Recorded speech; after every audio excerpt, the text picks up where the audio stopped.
كي ندعو إلى الله لننشر الخير في الكون الذي حار ونرسل العطر من روض الهدى الزاهي.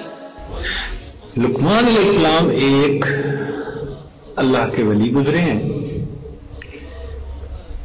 ظاہر رنگ کے کالے تھے مگر اللہ کے ہاں بڑے مقام والے تھے.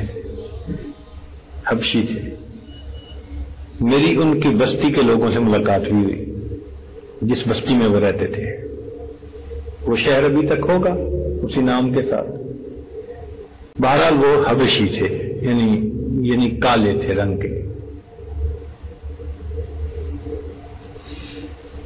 وہ اپنے بچے کو نصیحتیں کرتے تھے اور ان کی نصیحتیں اللہ تعالیٰ کو اتنی اچھی لگی کہ سورت لقمان اور اس میں ان کی بچے کو نصیحتوں کو قرآن مجید کا حصہ بنا دیا. کتنی اللہ کو پسند ہوتی ہوں گی وہ چیزیں. انہوں نے اپنے بچے کو ہزاروں نصیحتیں کی. بعض کتابوں میں تو 6000 لکھی ہوئی ہیں, بعض میں 4000 لکھی ہوئی ہیں. چلو 4000 ہی سمجھ لیتے ہیں ہم مثال کے طور پر. تو ایک موقع پر انہوں نے اپنے بچے سے ایک بات کی جو آج آپ کو سنانی ہے. فرمان لگے کہ بیٹے میں نے 4000 نصیحتوں میں سے 4 کو تمہارے لیے چن لیا. کیوں جی؟ کتنے میں سے کتنے کو چن لیا؟ 4000 میں سے 4 باتوں کو تمہارے لیے چن لیا. وہ میری سب نصیحتوں کا لب لباب ہے. تو بھئی اہم باتیں ہوں گی نا. تو بیٹے نے پوچھا کہ ابو وہ کون سی؟ فرمایا احفظ 40 فی 40. 4 موقعوں پر 4 چیزوں کی حفاظت کرنا. 4 موقعوں پر 4 چیزوں کی حفاظت کرنا بیٹے. پہلی بات فرمایا احفظ عینیک فی بیوت الناس. جب لوگوں کے گھروں میں جاؤ تو اپنی آنکھوں کی حفاظت کرنا. یہ اس دور کے حساب سے کہا گیا کیونکہ اس دور میں جب لوگ آ جاتے تھے کسی کے ہاں مہمان تو اس آنے جانے میں بے پردگی کا بھی ڈر رہتا تھا. آج کل کے دور میں کہیں گے کہ نظر اٹھاتے ہوئے نظر کا خیال رکھنا.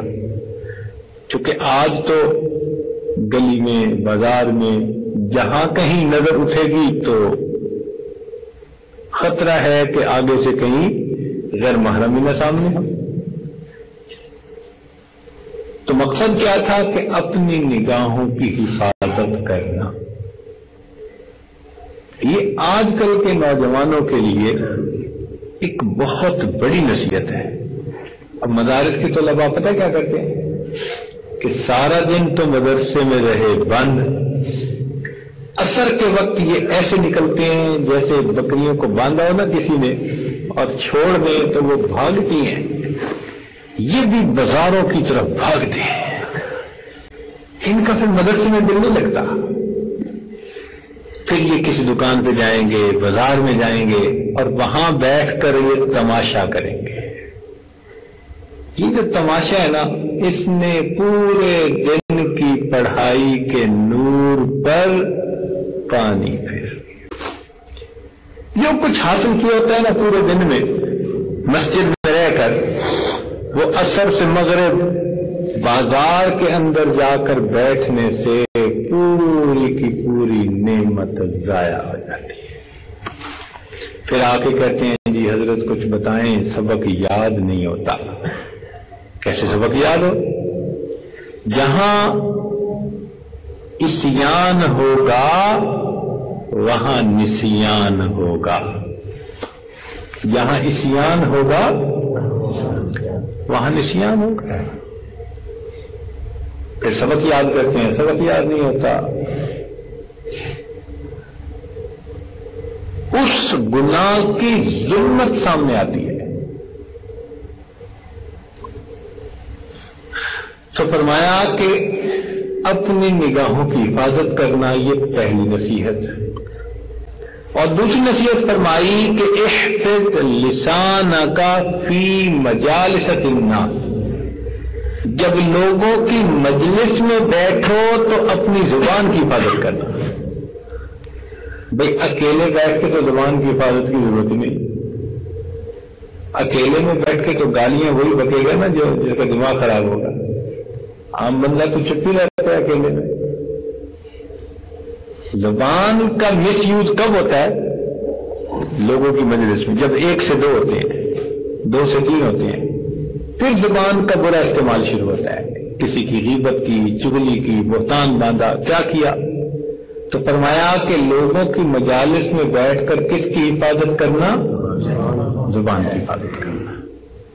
اور تیسرا فرمایا کہ احفظ معدتک علی مائدتک، جب تو دسترخوان پر بیٹھے تو اپنے معدے کی حفاظت کرنا. اس لیے کہ دسترخوان پر بیٹھ کر انسان جو کھاتا ہے وہی اس کی صحت ہوتی ہے. اس کو انگریزی میں کہتے ہیں your health is what you eat. جو آپ کھاتے ہیں وہی آپ کی صحت ہوتی ہے. اور آج کل کے نوجوانوں کو تو کھانا اچھا نہیں لگتا، ان کو فاسٹ فوڈ اچھا لگتا ہے.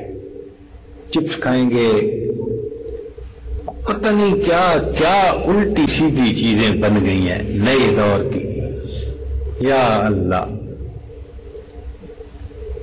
اگر روٹی سالن دو نا تو وہ اچھا نہیں لگتا. یہ کہیں گے ہمیں پوٹیٹو چپس لے کے دیں، اور نئے نئے کھانوں کے ہمیں نام ہی نہیں آتے، پرانے دماغ کے بنے ہمیں نام بھی نہیں آتے. کیا کیا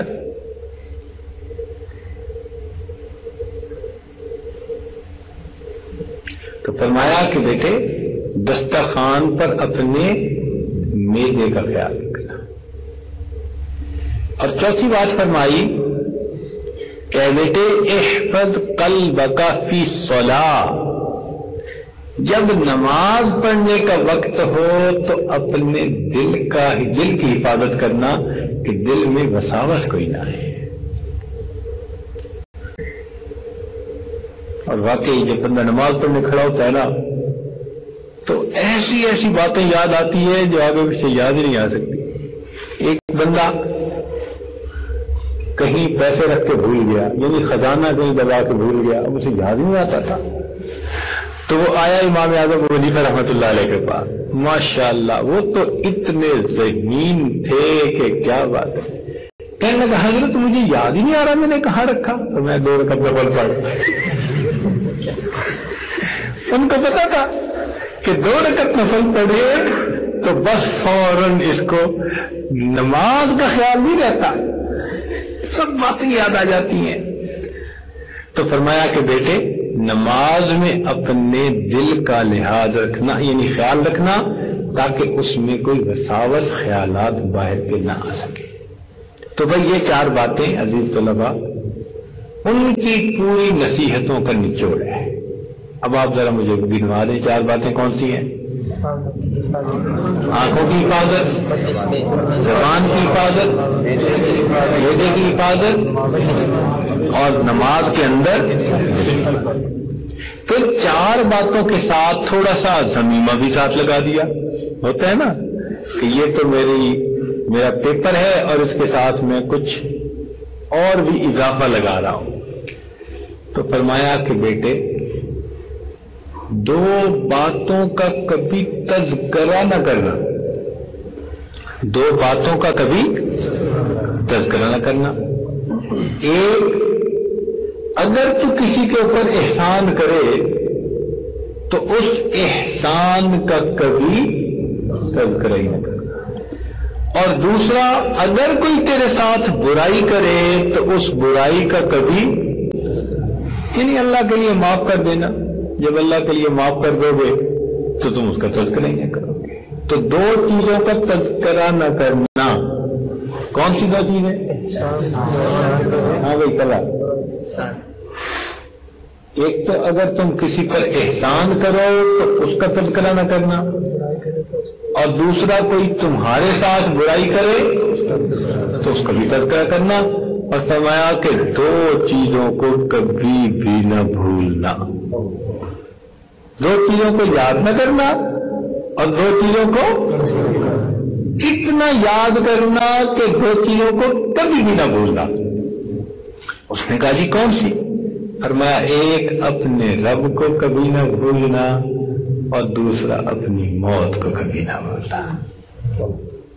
ایک اللہ تعالیٰ کو کبھی نہ بھولنا اور دوسرا، اور واقعی بات 100% سچی ہے، جو شخص ہر وقت اللہ تعالیٰ کو یاد رکھے اور ہر وقت اپنی موت کو یاد رکھے، وہ بندہ اپنے راستے سے کبھی بھی نہیں پٹڑی سے اتر سکتا۔ ہمیشہ اللہ کو یاد رکھیں اور ہمیشہ اپنی موت کو یاد رکھیں۔ جب انسان موت کو بھولتا ہے نا تو پھر وہ دنیا کے اندر الجھ جاتا ہے۔ اس لیے فرمایا اذکروا حازم اللذات الموت، لذتوں کو توڑ دینے والی چیز موت کو یاد رکھو۔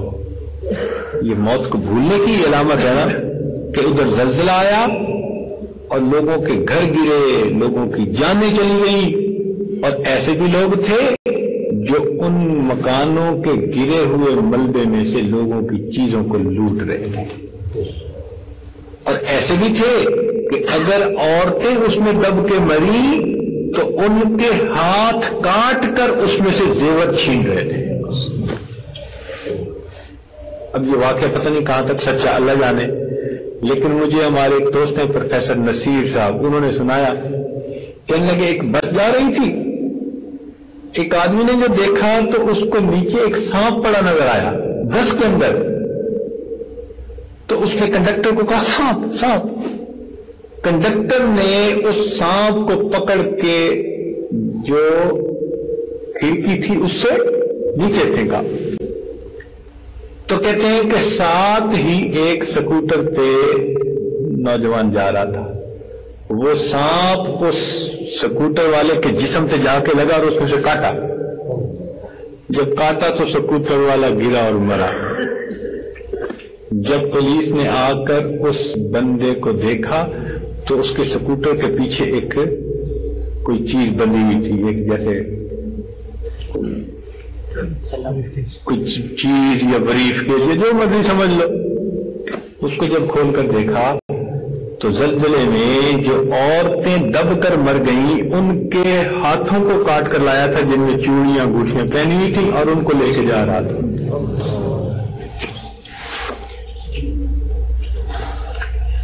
اب بتاؤ کہ کیسا پتھر دل ہوگا کہ مری ہوئی ملبے میں دبی ہوئی عورتوں کے ہاتھوں کو وہ کاٹ رہا ہے، کس لیے کہ اس میں سے اس نے چوڑیاں اور انگوٹھیاں اتارنی ہیں اور ان کو وہ اپنے بریف کیس میں بھر کے لے جا رہا۔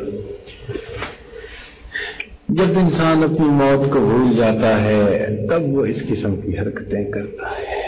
تو دو باتیں کہیں، فرمایا بیٹے اللہ تعالیٰ کو کبھی نہ بھولنا اور اپنی موت کو کبھی نہ۔ جب موت بھول جاتی ہے نا پھر انسان بالکل دنیا میں الجھ جاتا ہے۔ تو بھائی ان دو چیزوں کو ہم یاد رکھیں، اللہ تعالیٰ ہمیں اپنی یاد کی توفیق نصیب فرمائے، موت کو ہر وقت یاد رکھنے کی توفیق نصیب فرمائے، اور اللہ تعالیٰ ہمارے گناہوں کو معاف فرمائے۔ وآخر دعوانا الحمدللہ رب العالمین۔ في كل سماء والحق يسود الله الله الله أكبر الله الله الله أكبر لا